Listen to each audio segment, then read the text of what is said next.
quando nós preparamos uma palavra e que vem do coração de Deus, não é algo normal, para mim não é. Eu fico muito ansiosa, eu fico preocupada, e eu acho que isso é normal, é o temor que a gente tem pelas coisas de Deus, né? Quando nós tememos o Senhor, as coisas dele requer fazer com muito amor, com muito carinho, muita dedicação, amém? Estou muito feliz e honrada por estar aqui, para mim é uma honra e poder trazer aquilo que o Senhor colocou no meu coração desde quarta-feira passada. Quero dizer para a irmã Doraci que o Salmo 1 que o Senhor colocou no seu coração desde ontem tem a ver com a palavra que o Senhor tinha colocado no meu coração quarta passada. Então, quando você estava falando, eu falei, Deus é maravilhoso, né? Porque Ele vai conectando as coisas, amém? Sejam então todas muito, muito bem-vindas, né? Eu creio que cada uma está com uma expectativa no seu coração de receber aquilo que o Senhor já preparou para cada uma de nós. Gostaria que vocês abrissem a Bíblia de vocês em Eclesiastes 3. Eclesiastes 3. Quase que meu tamanho não permite aqui, ó. A mesa, ó. Essa palavra é uma palavra que foi escrita pelo rei Salomão e eu já até ministrei em outros PGs, célula, né? Que aqui é célula que fala, mas de onde eu vim era PG, pequeno grupo, e é uma palavra tremenda que traz uma reflexão muito grande para nós. Todo mundo encontrou, amém? Eclesiastes 3.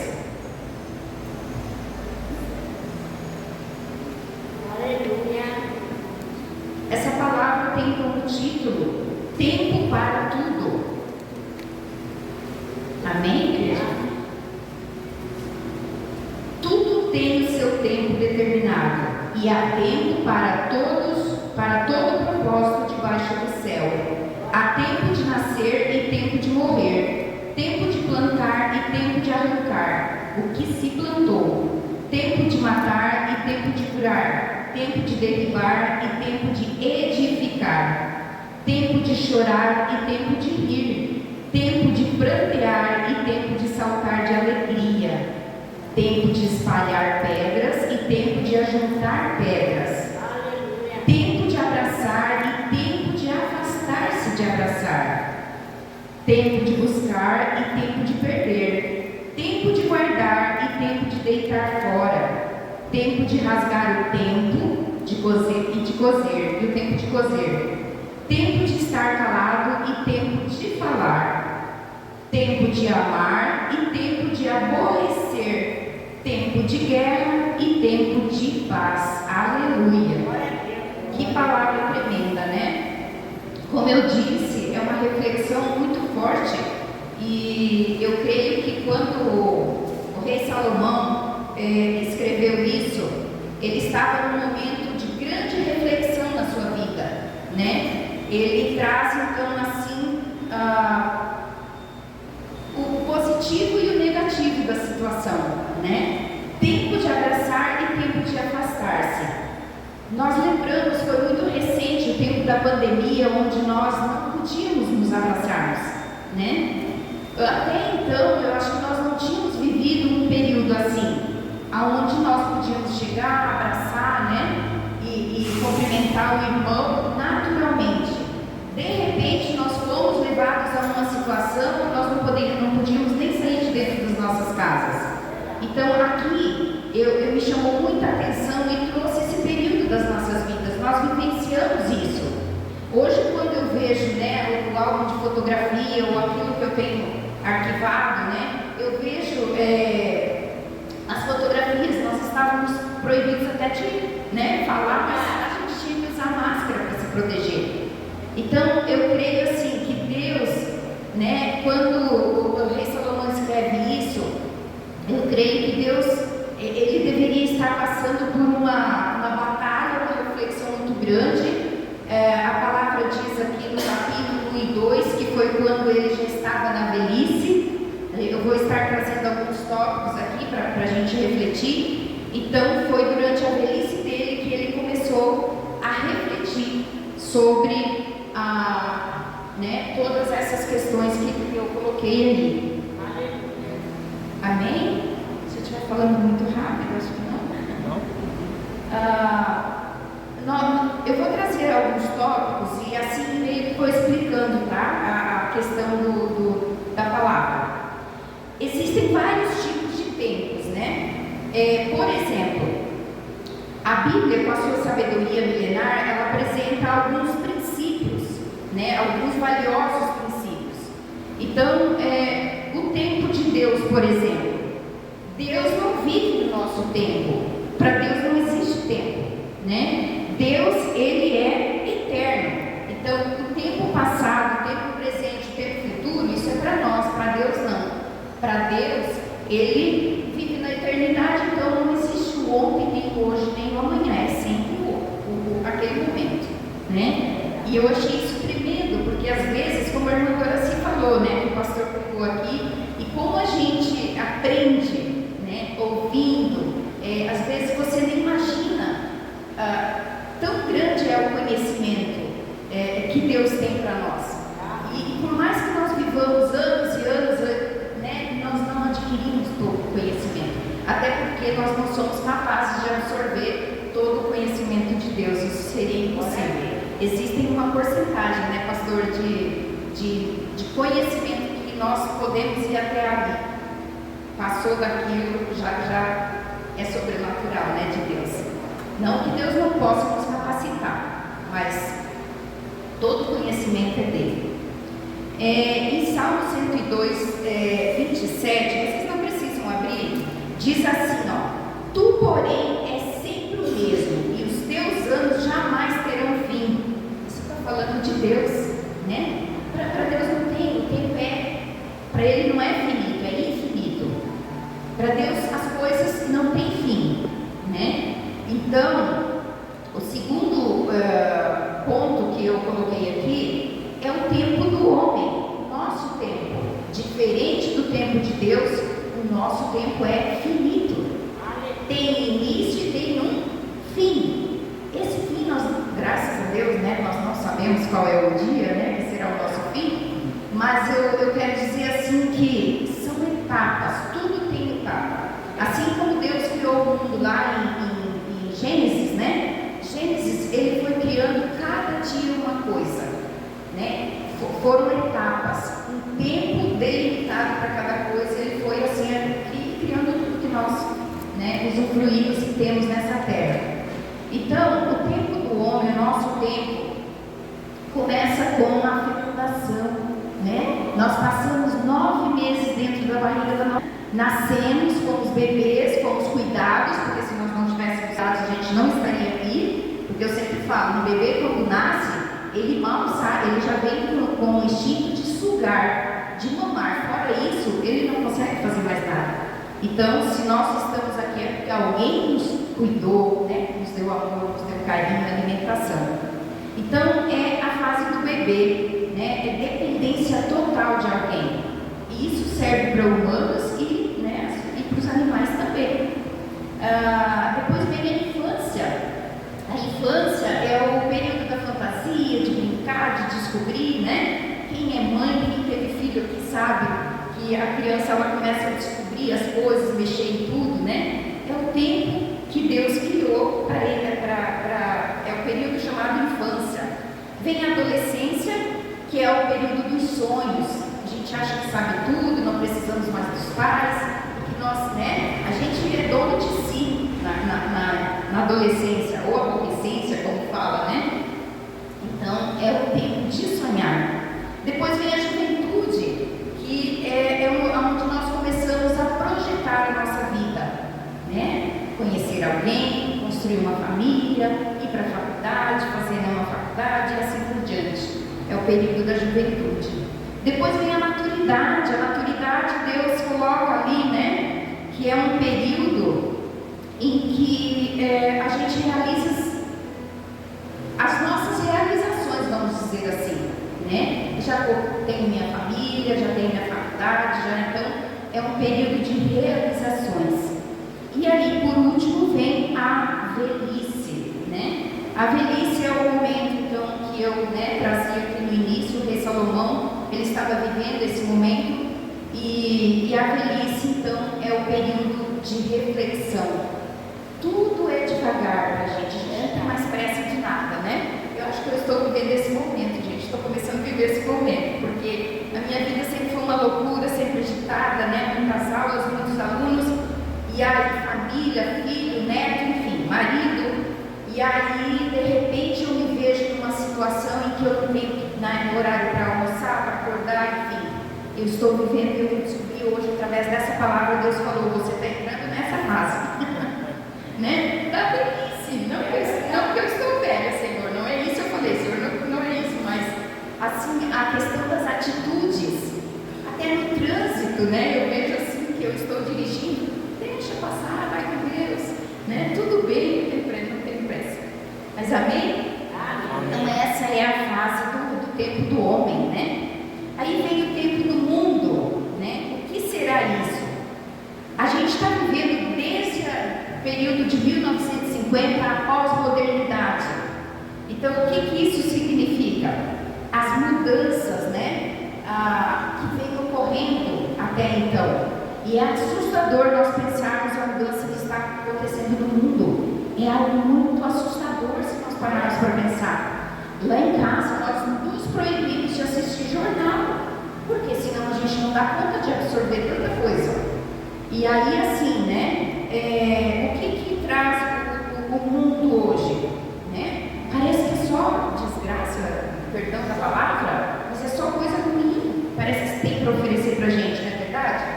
Então, assim, o mundo, ele parece que quer enlouquecer as pessoas, né? O certo parece que ficou errado e o errado parece que ficou certo. E a gente não dá conta, porque nós somos de uma geração aonde o pai e a mãe falavam, aliás, não precisava nem falar, né? Eu sou de uma família não, eu falo que eu não nasci numa família, eu nasci numa comunidade de tanta gente que tinha. Nós somos em 10 irmãos, e assim, eu falo que o meu pai, ele nunca precisou bater, né? Bastava um olhar, ele olhava de tudo, já sabia, já saía correndo. Então, aí eu começo a trazer isso para a realidade de hoje, né? Já a educação dos meus filhos já foi um pouco mais, né, light, não que não passamos valores para eles, mas eu vejo assim, e as minhas experiências em sala de aula, quem deu aula da Cidinha sabe como que as coisas, né, acontecem tão desrespeitosamente. Por quê? Hoje, eu creio que esteja ainda pior, porque já faz 1 ano e meio que eu me aposentei. Então, quando você chama a atenção de um aluno, ou chama o pai para conversar, não é o filho que está errado, é você, professora, que está errado. Você que não está sabendo lidar. Se o meu filho não tirou nota boa, a culpa é sua, não é do meu filho. Então, são valores invertidos. A Doraci também deu aula, né? Sabe como é. Então, isso assusta muito. Eu falo pela minha geração, né? Em que a gente respeitava, meu Deus, o professor, o pastor, o padre, na época, né? Era assim, meu Deus, uma celebridade, era aquele respeito, e se perdeu no tempo, e a gente não sabe mais o que pode acontecer, porque eu prefiro nem pensar, né? Assusta. Vejo os meus netos assim, né? O quanto eles já tentam, porque tentam, graças a Deus meus filhos educam mais ou menos da forma que foram educados, mas assim, já tentam querer passar a perna dos pais, vamos dizer, né, o português, claro, com 3, 4 aninhos, gente, é uma coisa assim, impossível, né? Mas amém? Outro tempo que eu pontuei aqui é o tempo dos outros, o tempo do outro. Então, o salmista, ele expressa aqui a sua fraqueza, né? Ele coloca que o ímpio, e aí entra no salmo que a irmã Doraci falou, o ímpio, ele pode ser próspero, ele pode ter tudo, mas se ele não tem Deus, não tem valor nenhum, porque são só coisas, né? E coisas vão ficar aqui, não serve para nada na eternidade. Então, o tempo dos outros questão delicada da inveja, né? Que a gente não pode crescer os olhos pelo que o outro tem, né? A gente tem que ser grato a Deus por aquilo que Deus nos proporciona. Amém? E aí, outro ponto que eu coloquei aqui é o fora de tempo. Fora do tempo, né? Como a gente viu ali em Eclesiástico, há um tempo para todas as coisas. Amém? Então, a principal característica desse tempo aqui é antecipar as coisas. E a gente vê muito isso, né? São crianças vivendo como adulto, é adulto vivendo com atitudes de crianças. E isso eu falo, né, em vários segmentos, no comportamento, na forma de se vestir, tudo, né? A gente vê, existe uma moda aí que eu falo que é a moda do capeta, né? Porque não pode ser de Deus. Mas assim, é a moda mãe e filho, né? E filha, vestir igual, a criança está lá, quase nem consegue caminhar e está com uma roupa de adulto, né? E assim por diante, tantas outras situações. Então, a gente vê que, eu coloquei aqui exemplo de Maria com Jesus, né? Jesus, ele sendo filho de Deus, mas se fez homem, carne e osso como nós, humano, ele foi fase por fase da vida dele, né? Nasceu, cresceu, né? Aprendeu a carpintaria lá com seu pai adotivo, enfim. Então, Jesus é um exemplo de que, né, ele, para cada fase da vida há o seu tempo adequado, né? Então a gente tem eu comecei a prestar atenção nessas questões e realmente é assim. Adulto falando com criança, né? É uma coisa toda parece totalmente fora do contexto. E aí vem o meu tempo. Qual é o meu tempo? E eu pergunto para cada um de nós aqui, né? Qual é o seu tempo? Que tempo você está vivendo hoje? Né? Em qual desses tempos mais chamou sua atenção? Que tempo é esse? Então, esse tempo, a gente tem que voltar ao máximo para Deus, colocar Deus acima de tudo, porque, né, como a palavra diz, buscai ao Senhor, porque, né, Ele acrescenta todas as coisas. Então, como está a sua vida, eu pergunto, né? A sua vida emocional nesse tempo? Como está a tua vida espiritual? Isso para mim também. Essa pergunta eu fiz para mim antes de colocar aqui. Senhor, como está a minha vida emocional? Como está a minha vida espiritual? Né? Minha vida financeira, minha família. Então, essa é a reflexão para nós hoje. Para a gente pensar como está a minha vida, o meu tempo de vida hoje. Eu creio aqui, não sei se tem acho que o pastor é menos de 50 anos. Só o pastor? Não preciso falar a idade não, porque eu também vou falar a minha. Mas assim, quando a gente chega aos 50 anos, eu não sei para vocês, mas eu levei um susto. Porque eu pensei, é como eu estivesse no topo da montanha. Que até os 50 eu subi aquela montanha. E que agora eu tenho que descer a montanha. Então me chamou atenção e foi uma reflexão, até porque foi um dia muito triste para mim quando eu fiz 50 anos. Porque 8 dias antes eu tinha perdido meu marido, porque acho que a igreja conhece a minha história, eu sou viúva, fui viúva, né? Durante quase 8 anos. E ele faleceu 8 dias antes de eu completar 50 anos. Então foi muito marcante assim, os meus 50. E eu queria, na minha, né, projeção de vida, eu queria fazer uma festa com as amigas, com a família e comemorar meus 50 anos, porque eu acho que todo mundo, né, pensa em chegar bem aos 50, enfim, né, comemorar. Mas aí eu não pude comemorar e Deus sabe de todas as coisas.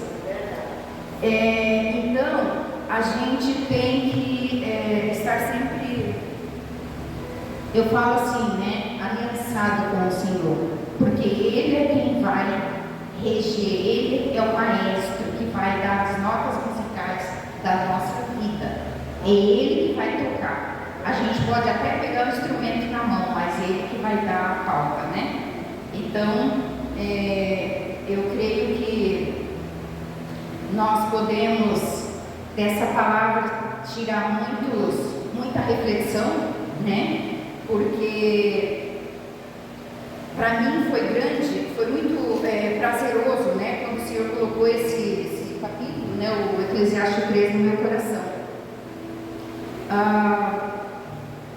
Deixa eu ver aqui, que eu me perdi um pouquinho. Tempo de Deus. Sim. Meu tempo, né, que eu falei. E aí outro ponto aqui é o tempo de Deus em nossa vida, né? O tempo de Deus em nossa vida.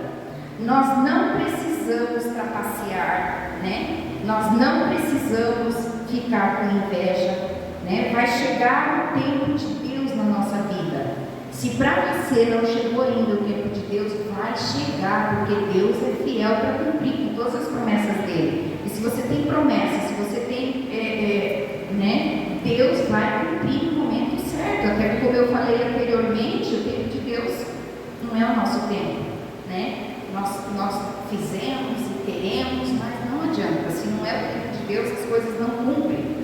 Então, Deus, ele vai, né, converter o marido que não é convertido, os filhos que não são convertidos, no tempo certo.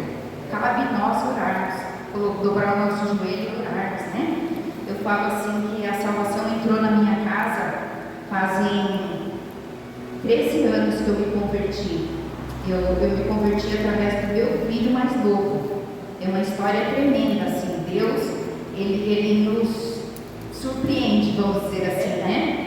O meu filho mais novo, hoje ele mora na Suíça. Ele foi embora do Brasil, é casado com tem minha nora.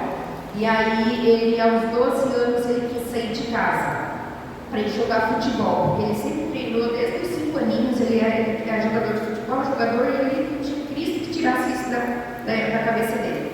E aos 12 anos, ele decidiu ir para o Rio Grande do Sul, lá tinha uns clubes, enfim, né? E veio um olheiro lá em Foz do Iguaçu na época e fez teste em alguns meninos e escolheu ele. Mas assim, a decisão partiu dele de ir. Eu jamais deixaria como mãe, né? Porque 12 anos é uma criança. E assim ele tomou a decisão de ir, foi. E ele ficou lá, fez teste no Grêmio, fez teste no Inter, aqueles times lá do Rio Grande. E tinha uma carreira assim que, como se diz, era para ser profissional. Encantava o futebol dele.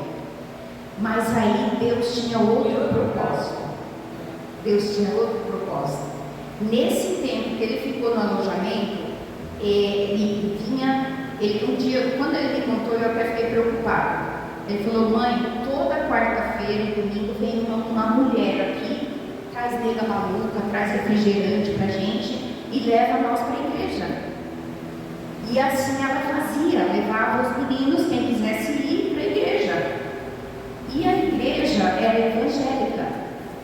E eu, católica, toda cheia de força, eu pensei: meu filho, você não vai. Você não vai.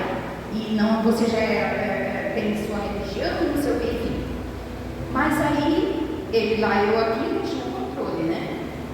E assim, ele frequentando, de repente, ele teve uma experiência com Jesus, num dos cultos. E Jesus falou para ele, ele dá o testemunho aonde ele vai. Eu te trouxe aqui não para ser um jogador de futebol, mas porque eu vou te usar na minha obra. Quando ele teve que ir embora, que deixou a igreja, tinha 85 jovens na igreja. Mas ele não pregava só na igreja, ele ia nas faculdades. Então, hoje ele está na Suíça alemã. E hoje ele faz parte de uma igreja lá, me mandou uma pregação em italiano, ele falando italiano, pregando, e agora está aprendendo alemão. Mas o que eu entrei aqui, Deus que colocou para mim falar, não tinha programado de contar esse testemunho, porque Deus tem tempo para cada coisa. Olha, se eu tivesse proibido ele de ir para o Rio Grande do Sul, eu fiquei desesperada, 12 anos, era o meu bebê, né? Aí eu pensei: meu Deus, o que vai ser desse menino longe de casa? Sabe, mãe como é, sempre exagerada. Mas confiei no Senhor, na minha ignorância, porque eu não conhecia esse Jesus que eu conheço hoje, porque talvez as coisas teriam sido mais fáceis para mim. Mas eu entendo hoje o tempo de Deus e o cuidado dele. Então foi através do meu filho que a gente foi para a igreja. A gente, eu digo, toda a minha família. Primeiro fui eu, meio ressabiada, meio assim, né? Por que eu fui para a igreja? Não foi para... A gente tem que falar, né, pastor? Uma passando, ele precisava de uma bateria, assim, igual essa, igualzinha. Aí ele falou: mãe, eu comprei no meu cartão, eu já trabalhava nessa época, uma bateria para a igreja, e hoje vai ser a estreia da bateria, de tocar, e eu vou tocar. Ele nunca tocou bateria, nem tem dom, mas ele ensaiou os louvores daquela noite. E ele falou assim: eu teria muito prazer se a mãe fosse lá ver eu tocar bateria. Aí não sei se vou aguentar.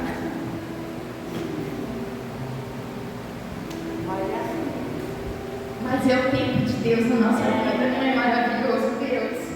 Então, aí eu olhei para ele e falei assim: mas com que roupa que eu tenho que ir?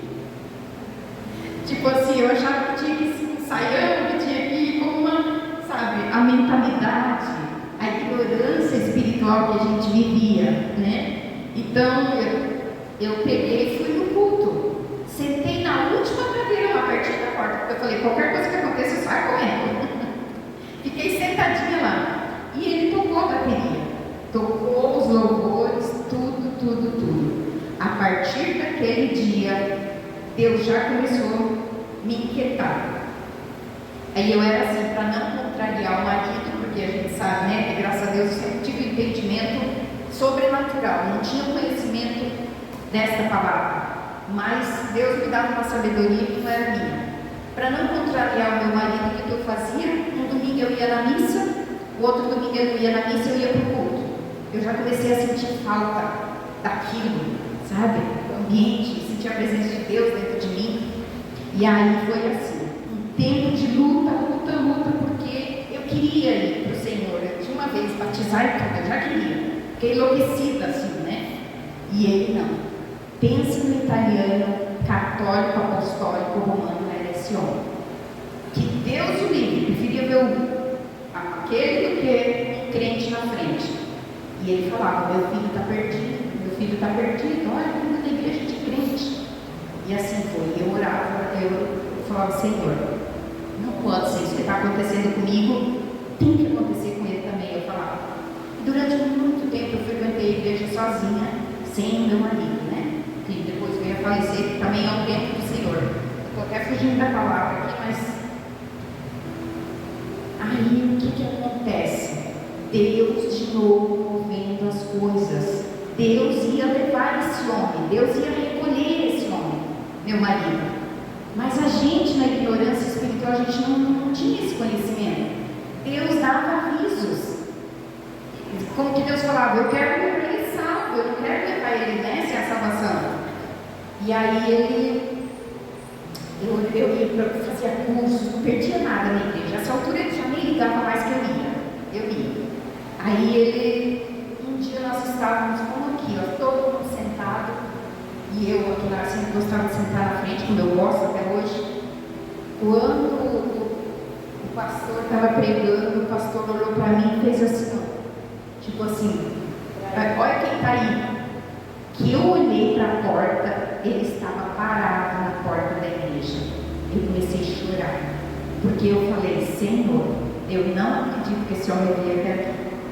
E aí eu fui lá, convidei ele para sentar comigo, ele veio, e a partir desse dia, nunca mais esse homem falou em ir na igreja para assistir missa, nunca mais. Aí a gente começou a frequentar a igreja evangélica. O Senhor foi trabalhando na família.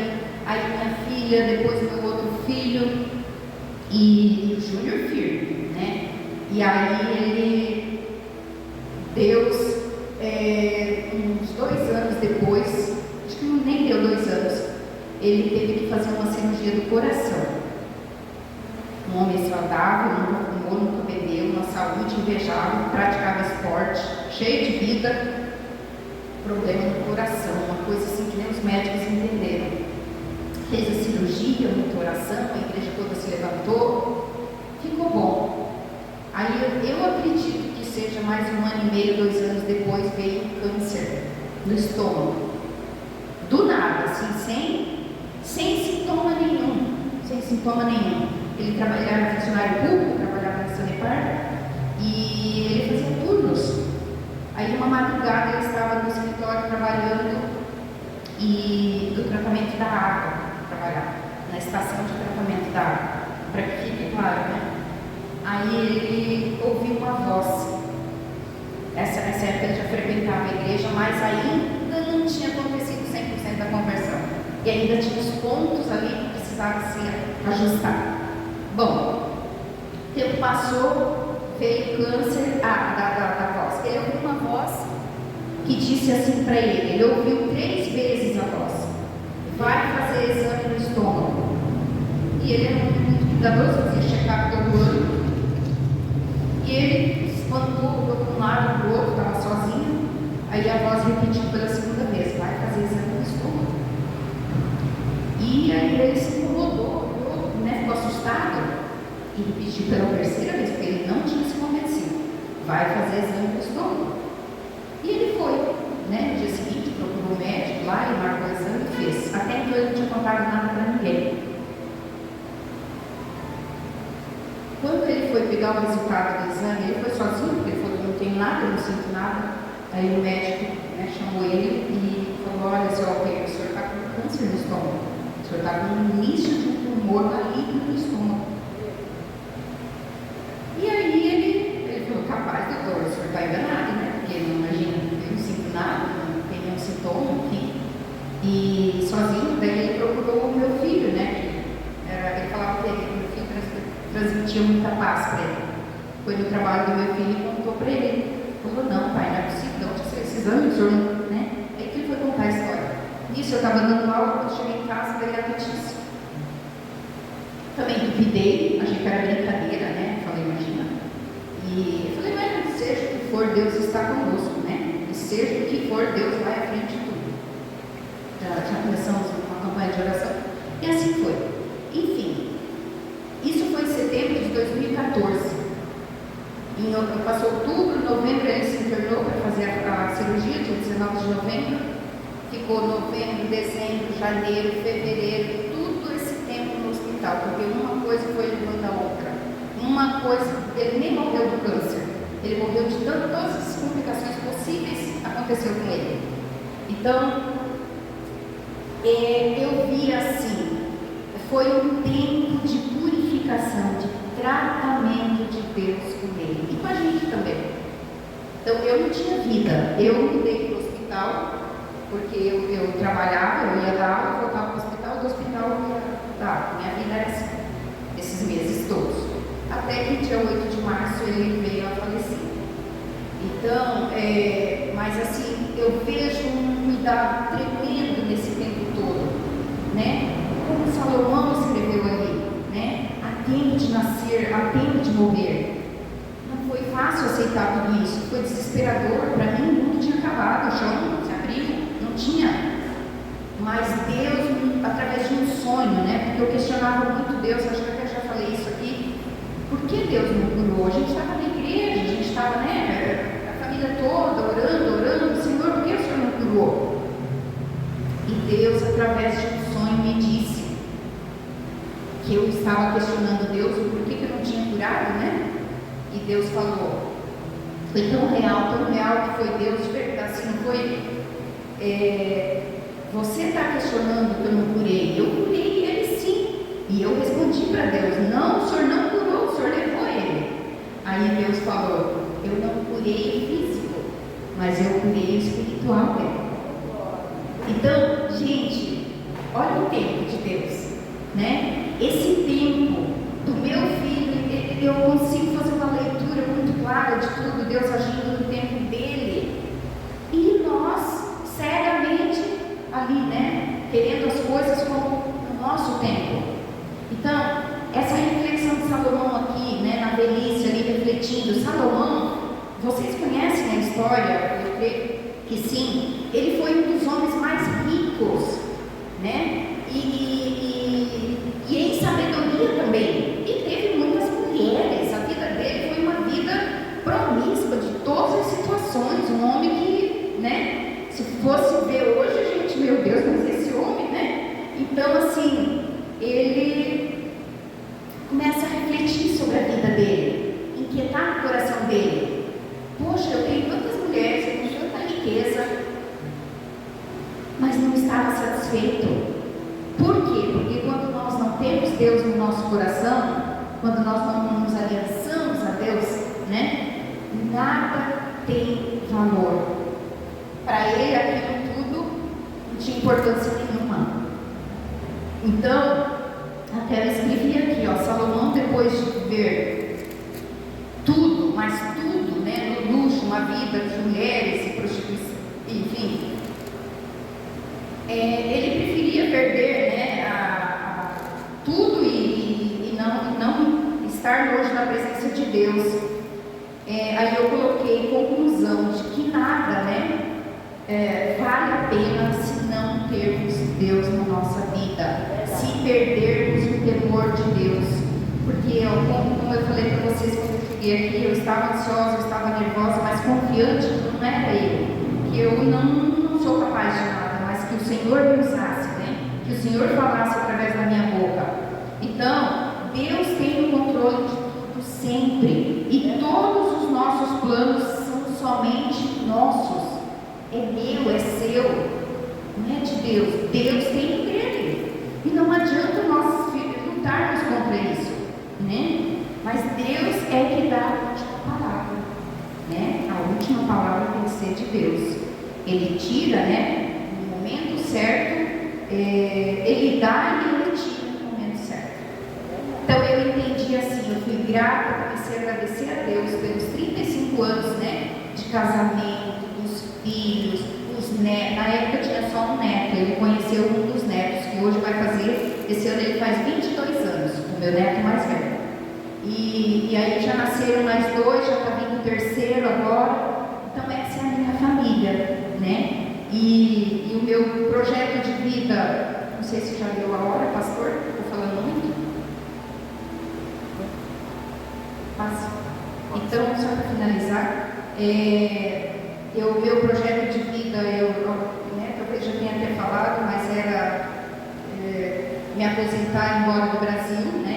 Tem filho, irmãs que moram fora do Brasil. Eu tinha esse projeto já esquematizado, tudo, como se diz na planilha, de como seria a minha vida depois que eu me aposentasse. Mas aí, para surpresa, Deus muda todos os meus planos. Então, eu conheci o Luiz Carlos, né, cunhado aqui, sobrinho enfim, Luiz Carlos, eu conheci ele, e foi uma coisa assim, eu creio que seja de Deus, senão não estaria aqui, e eu creio que Deus tem grandes propósitos para as nossas vidas juntos, porque senão eu acho que, né, porque o meu sonho, eu abri mão de tudo, eu larguei minha vida, larguei tudo, né, para estar com ele. E Deus tem nos honrado de todas as formas, com a bênção do pastor Rodrigo aí, que está sempre, né, cuidando de todos, que Deus o conserve, né, sempre assim, e abençoe grandemente sua vida. E eu falo que eu sou sua fã, eu falo muito do Luiz Carlos, porque eu venho de uma igreja, onde eu me converti, a única igreja que eu frequentei, eu vim para cá. Então eu falo assim que eu acho que eu nunca fui cuidada por um pastor como pode vir aqui, pastor. Eu preciso te dar esse abraço.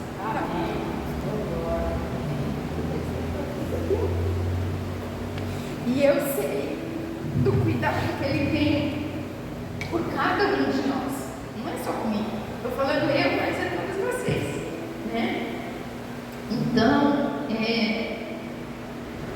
nunca duvide do tempo de Deus. Se você está orando, se você quer algo, se você colocou algo para Deus, não desista, porque Ele vai cumprir na hora certa, né? Porque eu vejo assim o cuidado que Ele teve, que Ele tem, e cada dia Ele me surpreende com uma coisa diferente, né? E quero honrar também a vida da Doraci, que é uma pessoa que está sempre aqui, né, todas as tardes, voluntariamente, né, pastor? Doando o seu tempo para o Senhor. Saiba, Doraci, que o Senhor tem grandes coisas para ti e que Ele vai te honrar muito. Seu galardão, sua conta bancária lá no céu está bem recheada. Então, é isso, pastor. É a palavra que Deus colocou no meu coração.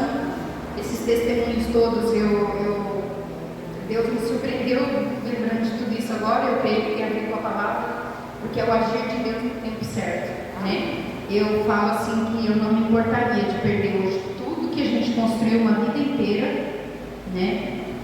Mas não perder a função, a graça de Deus nas nossas vidas. Amém?